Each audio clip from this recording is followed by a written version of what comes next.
ఇండివిజువల్గా కట్టుకునే వాళ్ళందరికీ కూడా నేను తెలియజేస్తున్నాను. బట్ రూల్స్ని సరళీకృతం చేస్తాం యాజ్ పర్ నామ్స్, బట్ దాన్ని స్ట్రిక్ట్గా ఉంటామని తెలియజేస్తున్నా. అదేవిధంగా లేఅవుట్స్ ఎక్కడైతే అనాథరైజ్ చేస్తున్నారో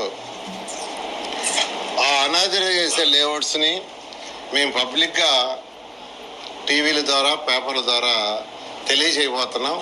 పలానా లేఅవుట్ అనాథరైజ్డ్, మీరు కొనుక్కుంటే ఇబ్బంది పడతారని.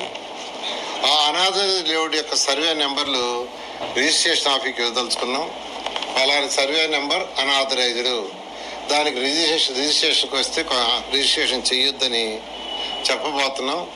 అందువల్ల ఎవరైనా ఒక లేఅవుట్లో ప్లాట్లు కొనదలుచుకుంటే క్లియర్ కట్గా ఆథరైజ్డ్ అనాథరైజ్డ్ తెలుసుకొని కొనండి. దాన్ని కూడా ఓపెన్గా తెలియజేస్తాం.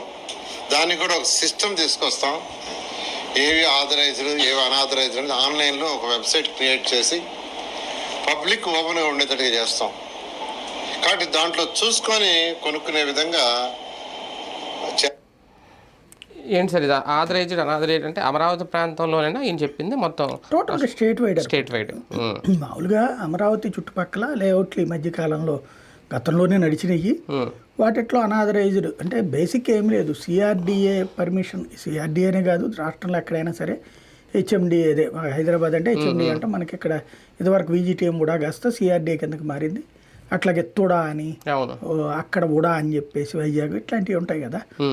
వాటిట్లలో పర్మిషన్స్ తీసుకోకుండా చాలామంది చేస్తుంటారు. ఎందుకయ్యా అంటే ఇప్పుడు ఫర్ ఎగ్జాంపుల్ 1 ఎకరంలో లేఅవుట్